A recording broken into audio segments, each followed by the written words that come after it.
सिंह का बेटा मांग लेना, मैं अपना बेटा नहीं दूंगा।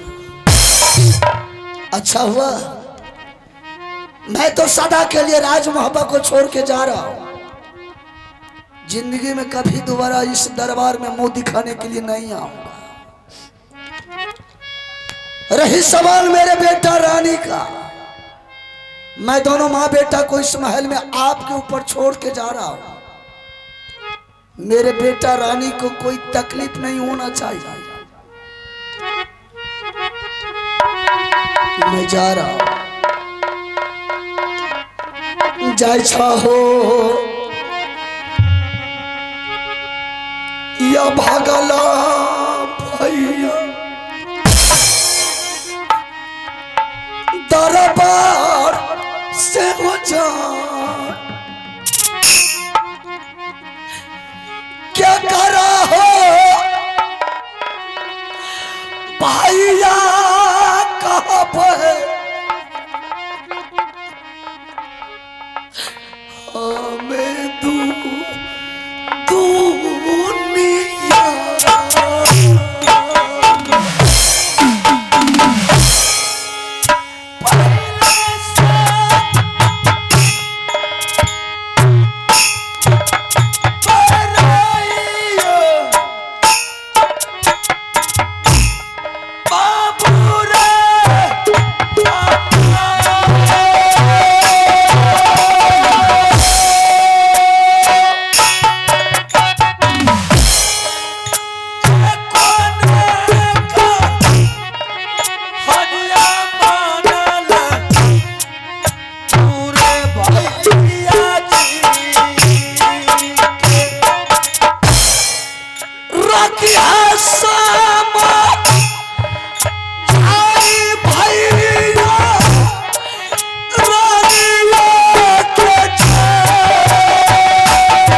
को कहते हैं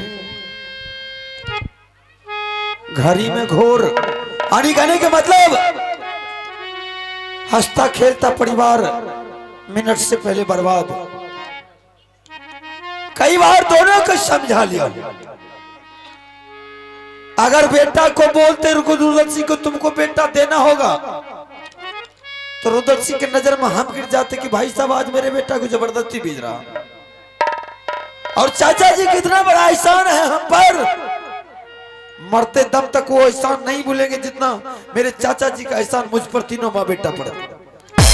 आज वो बेटा अपने ताकत के गर्मी में आकर के चाचा को एहसान को भूल गया है, लेकिन मैं मरते जीते जिंदगी तक कभी चाचा का एहसान नहीं भूलेंगे। अगर चाचा जी को बोलता कि आपको बेटा नहीं मिलेगा, आप यहां से जा सकते हैं, तो चाचा जी के नजर में गिर जाते कि आज मैंने इतना बड़ा तीनों माँ बेटा को पढ़ के आज कोई मेरे ऊपर एहसान नहीं है। अब तो हम दोनों तरफ से गया, गार्जियन होने के नाता सिर्फ बैठ करके देख रहा था कि दोनों का क्या क्या करिश्मा कर रहा। रही बात कहते आवत काल विनाशाई बुद्धि, जब काल मनुष्य पर आता है तो पहले विवेक मर जाता है। चलते समय बोला रुद्र सिंह, आज के बाद मेरा बेटा नहीं आपका बेटा, जो हमारी पत्नी है मेरी पत्नी नहीं है, आपका बेटी के समान है। आप मेरे दोनों परिवार को बिलमा करके रखना, जब भी मुझे जरूरत पड़ेगा मैं आपसे हाथ जोड़ करके दोनों माँ बेटा को उठा करके ले चला जाऊंगा। इतना बड़ा बोझ हम पर दे गया है, जब तक उसको बोझ का सही इस्तेमाल नहीं करेंगे, मैं उसका वचन को नहीं पालन करेंगे, तो फिर भाई होना ही बेकार है। मैं उसका वचन को पालेंगे और उसका बेटा अमानत कभी न कभी देंगे, उसकी पत्नी अमानत देंगे, उसके बाद बड़े भाई पर कोई विश्वास करेगा। चलते हैं, दोनों बच्चा कन्वेंट स्कूल में पढ़ रहा, मैं अपना बेटा को भले स्कूल में छोड़ दूंगा, लेकिन अमरजीत को बुला करके रात दरबार में पढ़ाऊंगा, चूंकि उसकी जिम्मेदारी हम पर छोड़ के गया है, क्योंकि रुद्र सिंह को आगे चल करके मुझे जवाब देना होगा। अरे तब महाराजा नंद के लाल थोड़ा चर्चा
टकराने का क्या हालत होता है।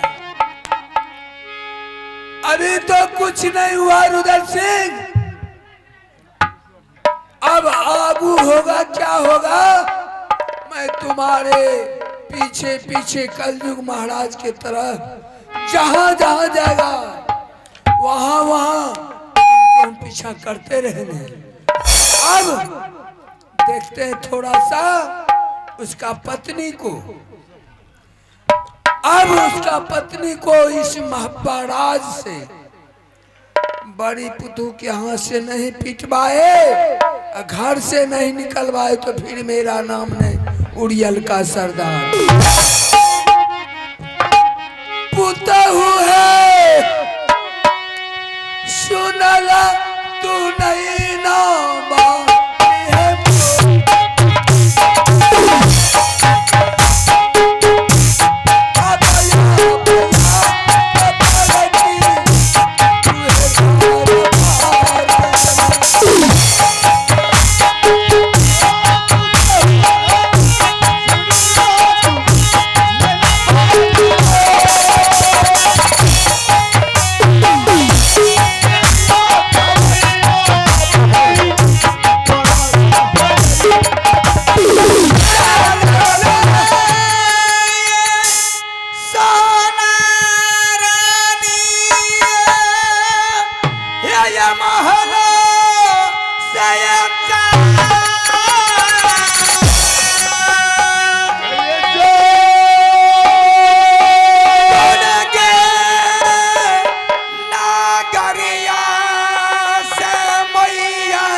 मामा जी क्या बात है, आपने दरबार आकर के इतना हलचल मचा दिए, मैंने रंग में सो गई थी, अचानक दौड़ी आई आपके सामने।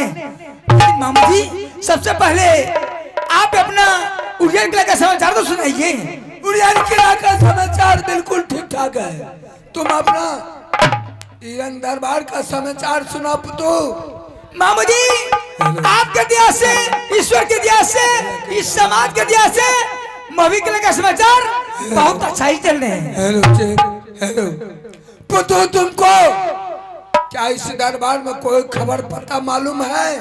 नहीं मामा जी, नहीं है। मामा जी आपको पता है, महल के बारे में पूछिए तो मैं सारी कहानी कहकर सुना सकती हूँ, दरबार के बारे मैं नहीं जानती।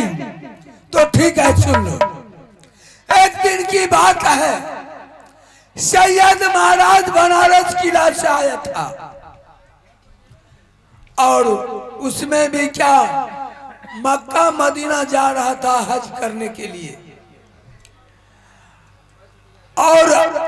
आला सिंह से मांग लिया बेटा, उसमें भी क्या इंदल को नहीं अमरजीत को मांगा। क्या बनारस किला से बाबू आए थे? हाँ, क्या बाबूजी बोले थे? वो बोला कि देखो आला सिंह मैं जाऊंगा मक्का हज करने के लिए, सब मुसलमान जाते हैं, हर छतरी जाते हैं, हम भी जाएंगे, तो मेरा तो कोई संगी साथी नहीं है, तो मैं तुम्हारे साथ आया हूं बेटा मांगने के लिए। और आला सिंह ने बोला कि चाचा जी बेटा तो मेरा इंदल सिंह है, तो आप मांगिए, इंदल सिंह को तो मैं साथ कर दूंगा, मेरा जरूरत है तो हम आपके साथ जाने के लिए तैयार हूँ। रुदल सिंह का जरूरी है तो हम कहेंगे तो रुदल सिंह चला जाएगा, लेकिन उसका बेटा का जवाब नहीं, हम नहीं लेंगे। रुदल सिंह को दरबार में मंगा करके चाचा जी के सामने कर दिया।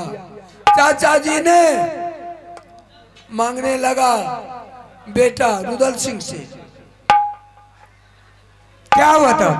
तब रुदल सिंह अपने चाचा को कहा, चाचा मेरा बेटा का अभी तक मुंडन नहीं हुआ है, मैंने उसका कोई व्रत रखा हूं कि जा करके मैं पहले गुरु अमरा के सामने उसका मुंडन करवाऊंगा, उसके बाद हमारे बेटा सीमान टप सकता है। सही बात है। ऐसा बात कहने से सैयद महाराज को तकलीफ हुआ, बोला हम ले जाएंगे तो ले जाएंगे। वो अपना दावी दिखाया कि एक समय की बात है कि ये महापा किला तो मेरा देन है। हाँ सही बात है। वही दिल में सोच करके रुदल सिंह के साथ दावी से बेटा मांगने लगा। उसी पर रुदल सिंह का तो हाल तुम भी जानते हो कि जरा सा इधर उधर हुआ तो बस शुरू हो गया। सही है। दोनों में बात वातावरण चलते चलते आगे बढ़ गया वातावरण। रुदल सिंह ने सैयद महाराज का दाढ़ी पकड़ करके उसको 4 फेंट आजमा दिया। चाचा भतीजा। हाँ तुम तो ये भी जानते हैं पुतू कि सैयद महाराज नेबाजी है, 5 वक्त नेबाज पढ़ते हैं। बेचारा गुस्सा में आकर के, क्योंकि हमने पोस पाल करके जवान किए, स्वर्ली किला राज था लेकिन वो राज छूट गया, हमने इसको महबा किला राज दिए। वही बेटा हमको मारपीट किया, बेइज्जती किया। तो फिर क्या हुआ? उसके बाद सैयद महाराज ने शराप दे दिया। किसको? रुदल सिंह। क्या हुआ? उसको कोरी कुश्ती हो। पहले मेरे दरबार खाली कीजिए, निकलिए निकलिए, मेरे दरबार खाली कीजिए, गेट आउट, नो परमिशन, जाइए। का छू बात दे दी। एक हमें आगे जाना ली यही दुर्गा, एक टोकाला नहीं जा। ये झगड़ा लाका बैठे नी पुतारा यो, ये लिए बरकी पोता हुआ।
डिस्टर्ब करो छो पर्ची पढ़ब ना स्थिर से रह ना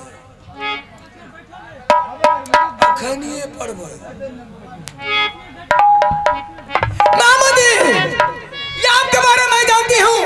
जब तक इस घर का झगड़ा उस घर का झगड़ा इस घर नहीं लगवाते तब तक पेट का धरना आपको नहीं हजम होता।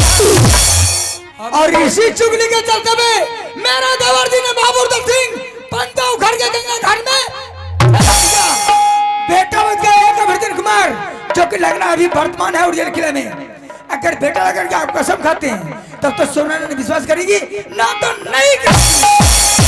बेटा का जन्मावे में हमरा भीड़ नहीं भेले। आप बेटा लगन कसम खाइए सही बात है या गलत है मैं तुरंत तोरा रुआ का ये झूठा बोल दिए आप झूठ बोल रहे हैं क्या ना का नहीं जल्दी कसम खाइए देखो बोलिए। सही बात कहने के लिए आए अगर झूठ बोलने के लिए आए होंगे तो हमरे सामने सूरज भगवान देख रहा है मेरा धार इंसाफ कर रहा है। मामू जी वो बल्ब है भेपर बल्ब छे हाँ हम तक कल हमरे आमने सामने नहीं मामू जी तो ठीक है पुतू अगर तुम्हारे सामने हम झूठ बोलते हैं कोई तरह का वातावरण सोच करके आए होंगे तो मेरा बेटा बच्चन मर जाएगा। मामू जी अब मुझे पूर्ण विश्वास हो गई मेरे मामू जी सही बता रहे हैं। लेकिन मामू जी मेरे देवर जी कितना दूरी निकल गया होगा कितना दूरी हाँ हसनपुर टाइप गेल है तो क्या बहुत दूरी निकल गया है बहुत दूरी निकल गई लेकिन मामू जी करो तो करो क्या जिसको परमात्मा जो किस्मत में लिखा रहता है उसको मिटाने वाला कोई नहीं है। परमात्मा के लिखल का मिट भैले लेकिन मामू जी दरअसल बात एक है देवर तो चला गया हाँ घर में बच गई उसकी पत्नी रानी फूला हाँ हो सकता है मामू जी 10 रोज 5 रोज या 5 रोज पर वो पत्नी के पास से अवश्य आएगा। कौन तो कौन लेकिन मामू जी हमरा तो बहुत शक लागैया मामू जी कह रहे कि जब डेढ़ बांस नहीं जे कोई बांस नहीं मामू यू सब लसंग है छे सुन लिए बोलतीन मामू जी बोलो ना हमें तो बोल दलिए बोल दलो गई में वापस आते तो क्या ना हेते उता लसंग तो हमरो और का लाई देते लसंग लागते तो बना लसंग लाग जेता नंगरा पिलू फरता तोरो गई में मामू जी हटता क्या ना हटते के ना तो वो हमरा से न पूछबो कि तो ही बलर बलर कर तो बोल दियो ना मामू जी यहाँ जल्दी बोलियो ना ठंडी के टाइम से ठंडी के देखो हुए थे दरबार में छोरा नुका कहता हाँ वो अपना कन्या से मिले ले हाँ हाँ आ काहे कन्या से मिल ले तो जानते छो कि एक कोस पहले से लसंग लागे लागे छो को मामू जी जय दनी जाय छे पिलू तिलू गिरल गेले काटा है ओने टगर गई ते एकरो दा गने ठीक है मामू जी त ए के लेल तोरा करना की छ छोटकी के दरबार में बोलाला ठीक अब बोला लिया कया की हाँ गे छोटकी सुन एनाना के बात छो सब दिना हमें काम करते न छियो आय हमरा छे पूर्णमासी के पंचमी जी आय हमरा 5 दिन अनोरिया अथी अनरिया पक बैग हाँ आय हमरा पर्व छियो आय से तू जे छे झाड़ू बहारू घर के खाना पीना कपड़ा लता माल महे के गोबर करसी सब कुछ तोरा करे पड़तो गई में ये बात मामू जी ने बोलता नहीं गई में जय दिन से लिए हमें घर बाहर एक ना घर चूल चौका बीत बर्तन खाना पीना कपड़ा लता खींचने सब काम हम ही करे छे हमें छोटकी के नहीं करा दे छिए केना करे देबो तोरा बियाह का नालियर तो 5.5 फुट रहो अखन नब्बे तो 3 फुट नहीं पुर गई में देखा छे मामू जी घर बाहर एक ना घर के काम करते करते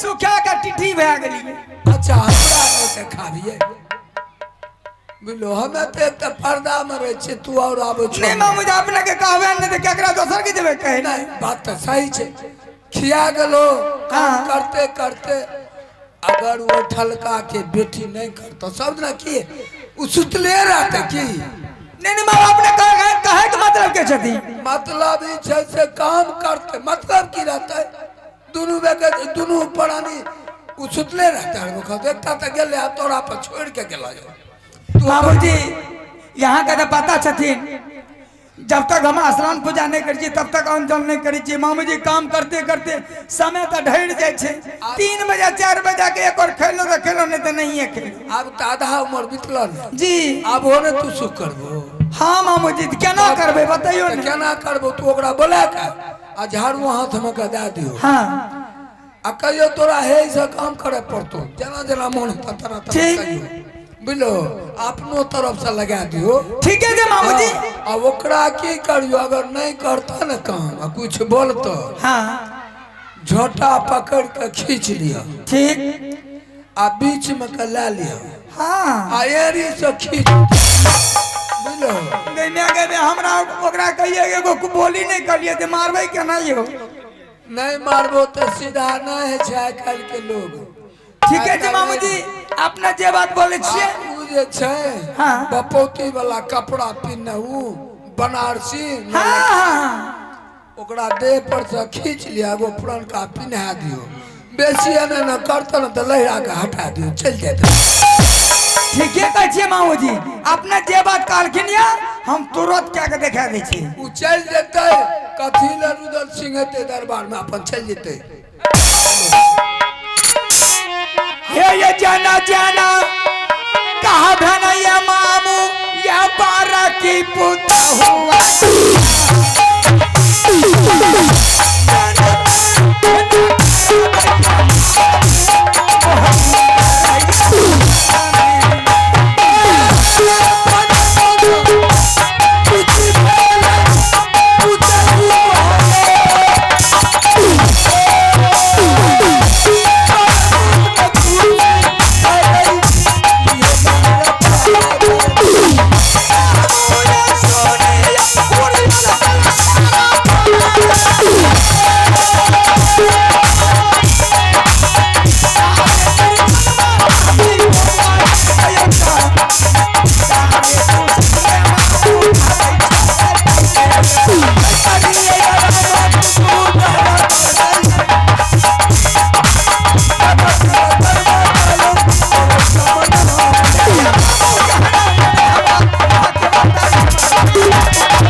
पधारे मोहे किला मेरे देवर जी को बारे बताए मेरे बाबूजी बनारस किला से आए थे बेटा मांगने के लिए मेरे देवर जी नहीं दिया मेरे देवर जी ने गिरिमान थम लिया कालर थम लिया बाबूजी का बाबूजी ने शराब दे दिए उससे कुष्ठ रोग हो गया वह घर छोड़ करके जंगल का ओर निकल गया है घर में बच गई उसकी पत्नी मैं जा रही हूँ उसे बुला करके सारी कहानी मैं सुनाऊंगी मेरी बात में रहेगी मैंने रानी बना करके रखूंगी अगर मेरी बात से बाहर हो गई तो मैंने सौतन को इतना पिटाई करूंगी वो ले नहीं सकती है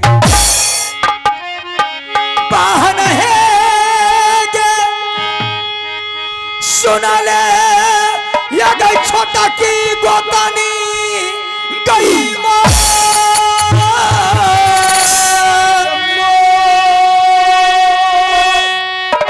डली जाओगे दिया गोतनी गे तो हरोगे